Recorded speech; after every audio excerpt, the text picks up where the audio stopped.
-1 फार्मूले के बारे में तो आपने सुना होगा। मैं तो -1 फार्मूला जो है इसके बारे में पिछले 30-35 साल से बहुत सी कहानियाँ जो -1 की बात चल रही है तो ये चल रही है इमरान खान के बाद अपनी जुबान से -1 फार्मूले का जिक्र किया था कि उनके खिलाफ एक साजिश हो रही है।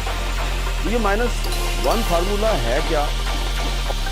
और कौन कौन इस फार्मूले का खाना बन चुका है? इमरान खान -1 होंगे। पाकिस्तान की जो सियासी तारीख है ये बड़ी दिलचस्प है, तो इसलिए हम ये समझते हैं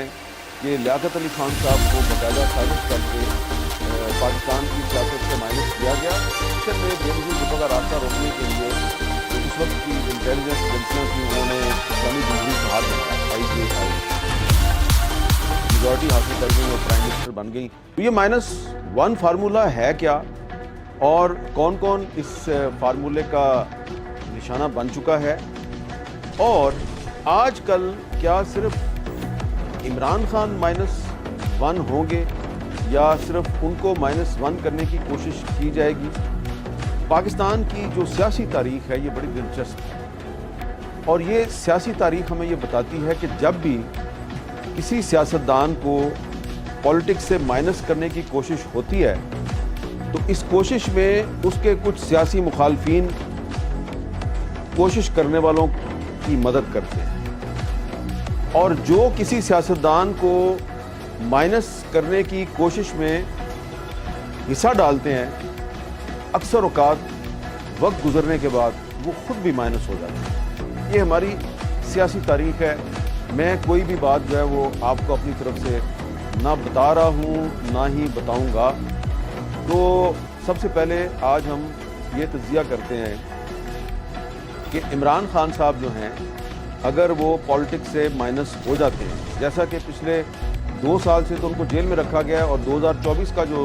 इलेक्शन था वो इमरान खान साहब उस इलेक्शन में हिस्सा नहीं ले सके, और ये तो फरवरी 2024 का जो इलेक्शन था वो दरअसल इमरान खान को पॉलिटिक्स से माइनस करने की कोशिश थी। लेकिन इमरान खान जो है वो जेल के अंदर से बैठ के अपने आप को उन्होंने रेलेवेंट रखा और उनके साथ मुज़ाकरात की कोशिश होती रही। अब हुकूमत कहती है जी कि हमने मुज़ाकरात नहीं करने। तो हम आज आपको ये बताएंगे कि पाकिस्तान की जो सियासत है इसमें -1 फार्मूला जो है ये शुरू कब हुआ, कौन कौन इसका निशाना बना, और आजकल जो लोग इमरान खान को सियासत से माइनस करने की कोशिश कर रहे हैं तो अगर ये कामयाब हो भी जाते हैं तो सिर्फ ये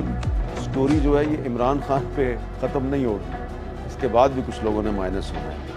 और वो कौन कौन हो सकते हैं उस पर भी आपसे बात करेंगे। पहले ज़रा जाते हैं जी हम अपनी सियासत में। तो हमारी सियासत में सबसे पहले जिस सियासतदान को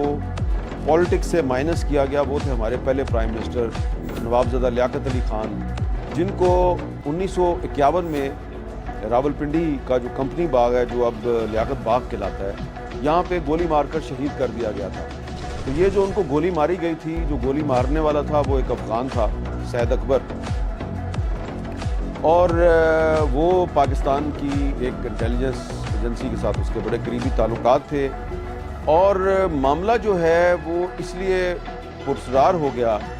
कि सैयद अकबर जो है उसने जैसे ही पाकिस्तान के वज़ीर आज़म लियाकत अली खान को गोली मारी तो थोड़ी देर बाद उसको भी वहीं पर गोली मार दी गई और उसका ज़िंदगी का ख़ात्मा कर दिया गया। अगर उसको गोली ना मारी जाती तो पता चल जाता कि उसको वहाँ पर लियाकत अली खान साहब को गोली मारने के लिए किसने भेजा है। और उसके बाद क्या हुआ कि जो लियाकत अली खान साहब के कत्ल केस की जो इंक्वायरी है वो इंक्वायरी जो है वो एक बहुत ही एक कॉम्पिटेंट पुलिस अफसर थे एतजाज़ुद्दीन साहब, वो इंक्वायरी कर रहे थे, और वो एक दफ़ा रावलपिंडी से अपने केस की फ़ाइलों समेत जहाज़ पे जा रहे थे कराची और उनका जहाज़ क्रैश हो गया। तो इसलिए हम ये समझते हैं कि लियाकत अली खान साहब को बाकायदा साजिश करके पाकिस्तान की सियासत से माइनस किया गया, और उनके जो कत्ल की इंक्वायरी है उसकी जितनी भी दस्तावेज़ात थी, जितनी भी डॉक्यूमेंट्स थी, वो सारी इंक्वायरी अफसर के साथ ही उनको एक प्लेन क्रैश के ज़रिए ملیا میٹ کر دیا گیا، ختم کر دیا۔ اچھا، اب اس کے بعد جو جنرل ایوب خان صاحب تھے وہ 1958 میں مارشل لا لگا کے وہ پاکستان کے سیاہ و سفید کے مالک بن گئے، تو انہوں نے بھی ایک سیاستدان کو پولیٹکس سے مائنس کرنے کی کوشش کی، اور اس سیاستدان کا نام تھا حسین شہید سہروردی، جو کہ 1956 اور 1957 میں تقریباً وہ 13 ماہ تک پاکستان کے پرائم منسٹر رہے۔ اور اس کے بعد جب جنرل ایوب خان نے مارشل لا لگا دیا تو جو حسین شہید سہروردی تھے وہ عوامی لیگ کے سربراہ تھے، اور عوامی لیگ بڑی پاپولر پارٹی تھی، اور خاص طور پہ جو پاکستان اس وقت ایسٹ پاکستان تھا اور ویسٹ پاکستان تھا، 1 یونٹ کا زمانہ تھا، 2 یونٹ تھے، East Pakistan West Pakistan. East Pakistan کی میجورٹی تھی، ان کی آبادی زیادہ تھی، تو حسین شہید سہروردی جو ہیں وہ ایسٹ پاکستان کے پرائم منسٹر بھی رہے تھے، اور اس کے بعد پھر وہ پاکستان کے بھی پرائم منسٹر بن گئے تھے۔ اور کیونکہ بنگالی جو ہیں وہ جنرل ایوب خان کو پسند نہیں کرتے تھے، تو ایوب خان سمجھتے تھے کہ یہ جو حسین شہید سہروردی ہے، اگر اس کو پالیٹکس سے مائنس کر دیا جائے تو اس کے نتیجے میں پاکستان پر لمبے عرصے تک حکمرانی کر سکتا ہوں۔ پھڈا کیا تھا کہ جو حسین شہید سہروردی صاحب تھے وہ 1956 کا جو آئین ہے اس کی بحالی چاہتے تھے، اور ایوب خان کہتے تھے کہ پاکستان جو ہے اس کو پارلیمانی نظام حکومت سے نہیں چلانا، صدارتی نظام حکومت سے چلانا ہے۔ یہ پھٹا تھا۔ حسین شہید سہروردی جو ہیں وہ صدارتی نظام حکومت کے حق میں نہیں تھے، وہ کہہ رہے تھے جو 1956 کا آئین ہے، پاکستان کا پہلا آئین ہے، اس کو آپ ریسٹور کریں۔ تو اس لیے پھر ان کو گرفتار کر لیا گیا، ان کو غدار قرار دے دیا گیا، اور غدار قرار دے کے ان کو پالیٹکس سے مائنس کرنے کی کوشش کی گئی۔ اور جب ان کی طبیعت بہت خراب ہو گئی جیل کے اندر، تو پھر جنرل ایوب خان نے ان کو علاج کے لیے پاکستان سے باہر بھیجا، اور جب وہ پاکستان سے باہر گئے تو لبنان کے شہر بیروت میں بہت ہی پرسرار حالات میں ان کی بھی موت واقع ہو گئی۔ اور حسین شہید سہروردی صاحب جو ہیں وہ پالیٹکس سے مائنس تو ہو گئے بڑے پرسرار انداز میں، لیکن ہوا کیا کہ جو عوامی لیگ ہے اس کی قیادت حسین شہید سہروردی صاحب کی وفات کے بعد شیخ مجیب الرحمان کے کنٹرول میں آ گئی۔ اور پھر شیخ مجیب الرحمان جو ہیں وہ تھوڑے سے اس وقت نوجوان بھی تھے اور وسیلے بھی تھے، اور ان کو حسین شہید سہروردی کے ساتھ جو سلوک ہوا تھا اس پر ان کو دکھ اور تکلیف بھی تھا، تو انہوں نے پھر 6 نکات کے بنیاد پر ایک پالیٹکس شروع کی، اور انہی 6 نکات کی بنیاد پہ انہوں نے 1970 کا الیکشن لڑا، اس میں ان کو میجورٹی مل گئی۔ اب اس وقت تھے پاکستان کے military dictator general Yahya Khan, وہ آل ان آل تھے۔ اب جنرل یحییٰ خان نے شیخ مجیب کو پالیٹکس سے مائنس کرنے کی کوشش کی، اور انہوں نے اقتدار اس کے حوالے نہیں کیا، اس کے خلاف ملٹری آپریشن کر دیا، شیخ مجیب کو گرفتار کر کے ویسٹ پاکستان لایا گیا، اور یہاں پہ ان کو میاں والی جیل میں بند کر دیا گیا۔ تو ان کے ساتھ وہ ڈیل کرنے کی کوشش ہوئی، لیکن وہ ڈیل کرنے کے لیے تیار نہیں تھے، اور کسی کو اچھا لگے یا برا لگے، شیخ مجیب کو سیاست سے مائنس کرنے کے لیے جو جنرل یحییٰ خان تھا اس نے کوشش کی اس وقت کہ جو ویسٹ پاکستان کے ایک پاپولر لیڈر تھے ذوالفقار علی بھٹو، ان کو استعمال کرنے کی کوشش کی، اور پھر ان کو پہلے صدر بنایا، چیف مارشل ایڈمنسٹریٹر بنایا، پھر بعد میں وہ وزیر اعظم پاکستان بن گئے، اور پاکستان اس طرح ٹوٹ گیا۔ تو ایک پولیٹیکل لیڈر جس نے کہ ایک الیکشن میں میجورٹی حاصل کی تھی، اس کو سیاست سے مائنس کرنے کی کوشش میں ہمارے جو بڑے تھے انہوں نے پاکستان توڑ دیا۔ اب ذوالفقار علی بھٹو صاحب جو ہیں پرائم منسٹر بن گئے، انہوں نے 1973 کا آئین جو ہے اس پہ اتفاق کرایا، بڑی انہوں نے کوشش کر کے اس وقت کے جو اپوزیشن لیڈر تھے خان عبد الولی خان صاحب، ان سے اتفاق کرایا، ان کا تعلق نیب سے تھا، تو ولی خان صاحب نے اور جو نیب کے دیگر لیڈر تھے انہوں نے 1973 کے آئین پہ اتفاق کیا، لیکن پھر کیا ہوا کہ پھر وہ جو ان کی پارٹی تھی نیشنل عوامی پارٹی جس کو نیب کہتے ہیں، پھر اس کی جو حکومت تھی اس وقت صوبہ سرحد تھا جو اب خیبر پختونخوا کہلاتا ہے، اور بلوچستان JUI کے ساتھ ان کا الائنس تھا، تو ان کی پارٹی جو ہے ان کی پارٹی پر پابندی بھی لگا دی حیات محمد خان شیر پاؤ کے قتل کے بعد، اور پابندی بھی لگا دی، ان کی حکومت بھی ختم کر دی۔ اب جناب بھٹو صاحب جو ہیں وہ جناب کوشش کر رہے تھے کہ پاکستان جو ہے اس میں پولیٹیکل ریفارمز کریں، لیکن انہوں نے کچھ آئینی ترامیم کا سلسلہ شروع کیا۔ یہ جو 1973 کا آئین تھا، اس میں انہوں نے فٹافٹ کچھ آئینی ترامیم کی، جن کا مقصد یہ تھا کہ جو عدلیہ ہے اس پر کنٹرول حاصل کیا جائے، اور ان ترامیم کے باوجود وہ اتنا کنٹرول نہ حاصل کر سکے، اور 1977 میں فوج نے ان کا تختہ الٹ دیا، اور جنرل ضیاء الحق صاحب جو ہیں وہ پاکستان کے سیاہ و سفید کے مالک بن گئے۔ اب جنرل ضیاء الحق نے ذوالفقار علی بھٹو کو سیاست سے مائنس کرنے کی کوشش کی، اور کوشش کی جنرل ضیاء الحق نے بہت سے جو پولیٹیکل لیڈرز تھے جن کو کہ بھٹو صاحب کے دور حکومت میں وکٹمائز کیا گیا تھا، ضیاء الحق نے کوشش کی کہ ان کو بھٹو کے خلاف استعمال کیا جائے، اور پھر بھٹو صاحب جو ہیں ان کو 1979 میں سپریم کورٹ کا ایک بہت ہی جو کنٹروورشل فیصلہ ہے اس کو بنیاد بنا کر ان کو پھانسی دے دی گئی۔ بھٹو صاحب جو ہیں ان کی پھانسی کے بعد ضیاء الحق کا خیال تھا پیپلز پارٹی ختم ہو جائے گی، لیکن بھٹو کو سیاست سے مائنس کرنے کے باوجود پیپلز پارٹی ختم نہیں ہوئی۔ یہ ہے آج کی سیاست کا سبق۔ آج کی پیپلز پارٹی اور آج کی مسلم لیگ نون اور دیگر پولیٹیکل پارٹی جو ہیں ان کو یہ سبق سیکھنا چاہیے۔ یہ کوئی پرانی بات نہیں میں کر رہا، یہ ابھی چند دہائیاں پہلے فیو ڈیکیڈز اگو ہم نے اپنے ایک الیکٹڈ پرائم منسٹر کو پھانسی پہ لگا دیا، اور خیال یہ تھا کہ اس کی پارٹی ختم ہو جائے گی۔ اچھا، اب اس کی پارٹی کو ختم کرنے کے لیے اس کی پارٹی کے اندر سے بہت سی پارٹیاں ہیں،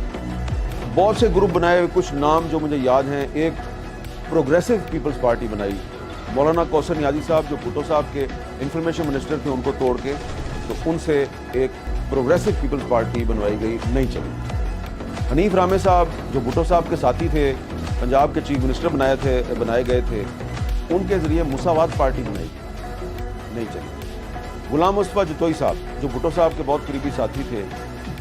ان کے ذریعے نیشنل پیپلز پارٹی بنائی گئی، نہیں چلی۔ تو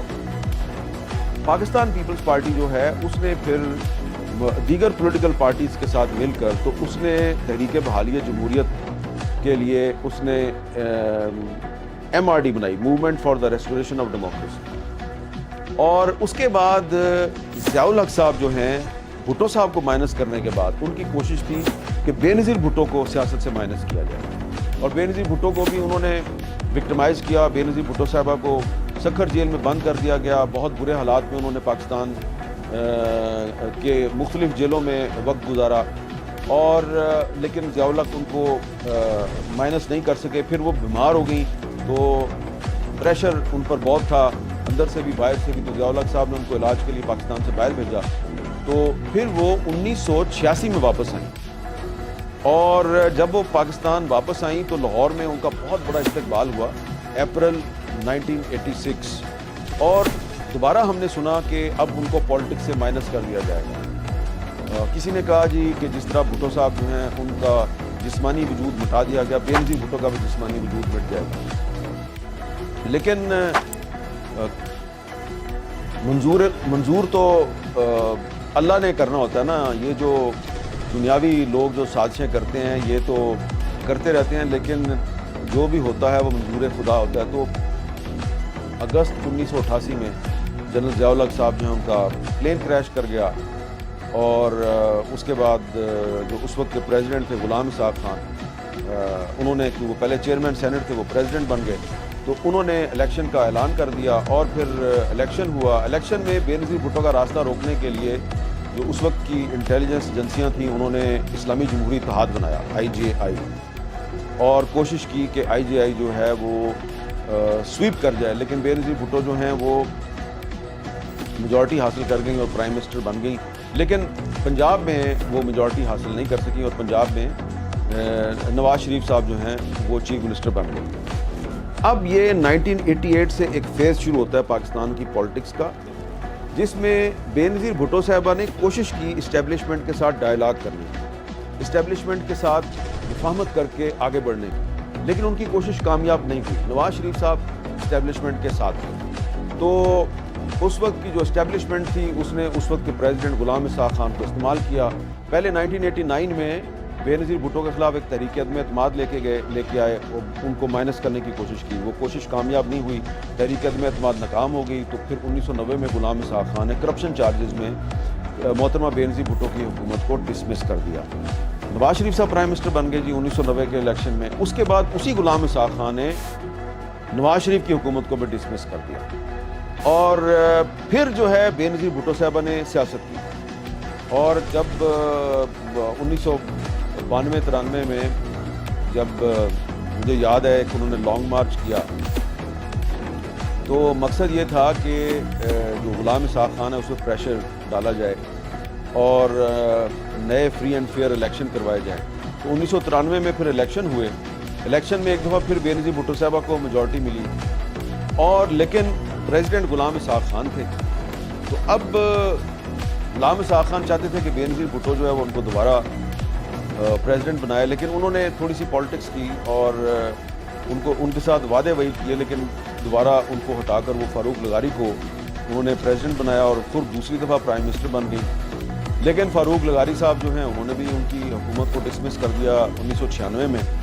और एक दफ़ा फिर 1997 के इलेक्शन में नवाज शरीफ साहब 2/3 मेजॉरिटी लेके फिर से वो प्राइम मिनिस्टर बन गए। तो अब आप देखें कि ये कभी बेनज़ीर भुट्टो और कभी नवाज शरीफ इस्टेब्लिशमेंट के साथ मिलकर एक दूसरे को सियासत से माइनस करने की कोशिश करते रहे। ये सिलसिला चलता रहा और आखिरकार 1999 में सूरत हाल ये थी कि बेनज़ीर भुट्टो साहबा जो हैं वो पाकिस्तान में नहीं थी, वो जलावतन हो चुकी थी और वो नवाज शरीफ साहब जिनके पास 2/3 मेजॉरिटी थी, जो इतने ताकतवर थे कि उन्होंने एक आर्मी चीफ जहांगीर करामत को इस्तीफ़ा देने पे मजबूर कर दिया। एक चीफ जस्टिस सजाद अली शाह जो है उसको सबक सिखाया। सुप्रीम कोर्ट पर हमला हुआ, सुप्रीम कोर्ट के अंदर घुस के जो मुस्लिम लीग नून के कारकुन हैं उन्होंने सजाद अली शाह पे हमला किया, उनको सबक सिखाने की कोशिश की। लेकिन वो जो नवाज शरीफ साहब थे वो अपने ही लाए हुए आर्मी चीफ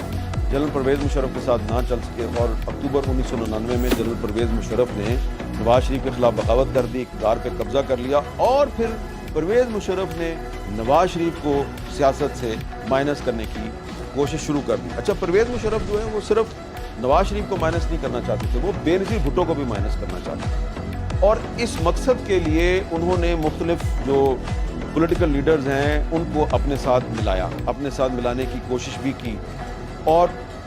उनमें से एक इमरान खान साहब, एक परवेज़ मुशर्रफ ने रेफरेंडम भी कराया था और इमरान खान साहब ने उस रेफरेंडम की हमायत भी की थी। लेकिन कुछ अरसे के बाद फिर इमरान खान साहब को समझ आ गई कि मैं परवेज़ मुशर्रफ के साथ मिलकर तो पॉलिटिक्स में आगे नहीं बढ़ सकता। 2002 का जो इलेक्शन था उसमें इमरान खान साहब को सिर्फ एक सीट मिली थी और वो सीट भी उन्होंने बड़ी मुश्किल से ली थी और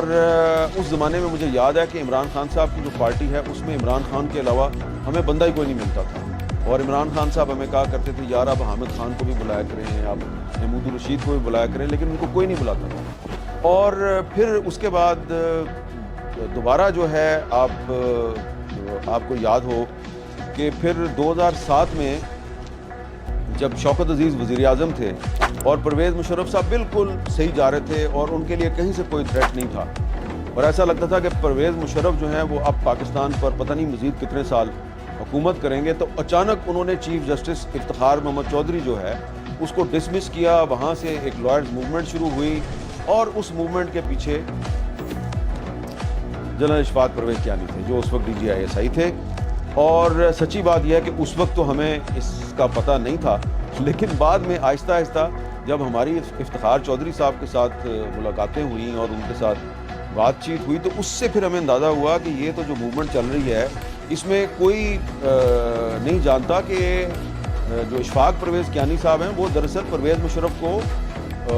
रास्ते से हटाना चाहते हैं। तो उसके बाद फिर लॉयर्स मूवमेंट हुई, लॉयर्स मूवमेंट से परवेज़ मुशर्रफ बड़े कमज़ोर हो गए, फिर बेनज़ीर भुट्टो साहबा जो है वो शहीद हो गई और मैंने उनका जो शहादत का जो वाक़या है रावलपिंडी में ही हुआ था उसको काफ़ी इन्वेस्टिगेट किया है। मुझे इस बात का पूरा यकीन है कि कोशिश ये की गई थी परवेज़ मुशर्रफ की तरफ से कि बेनज़ीर भुट्टो पाकिस्तान वापस ना आएँ, वो पाकिस्तान से बाहर रहें, लेकिन उनकी पार्टी जो है वो परवेज़ मुशर्रफ को सपोर्ट करे और परवेज़ मुशर्रफ हर कीमत पे नवाज शरीफ और बेनज़ीर भुट्टो दोनों को पॉलिटिक्स से माइनस रखना चाहते थे, लेकिन बेनज़ीर भुट्टो साहबा ज़बरदस्ती पाकिस्तान वापस आई, उनकी वजह से नवाज शरीफ भी पाकिस्तान वापस आ गए और फिर बेनज़ीर भुट्टो साहबा को बड़े तरीके सलीके से एक साजिश के ज़रिए रास्ते से हटा दिया गया। उसी जगह पर जहाँ पे कि कई साल पहले लियाकत अली खान साहब जो हैं उनको रावलपिंडी के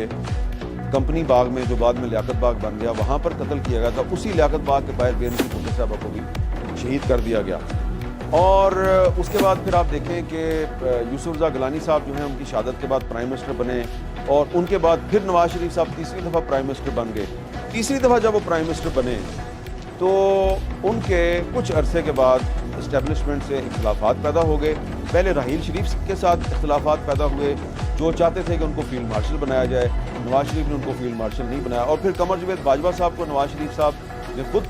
आर्मी चीफ बनाया और फिर कमर जावेद बाजवा साहब जो हैं उनको पता नहीं क्या प्रॉब्लम हुई नवाज शरीफ साहब से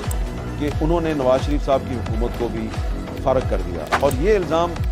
खुद नवाज शरीफ साहब लगाया करते थे कि कमर जावेद बाजवा आपने मेरी हुकूमत के खिलाफ साजिश करके उसको हटाया।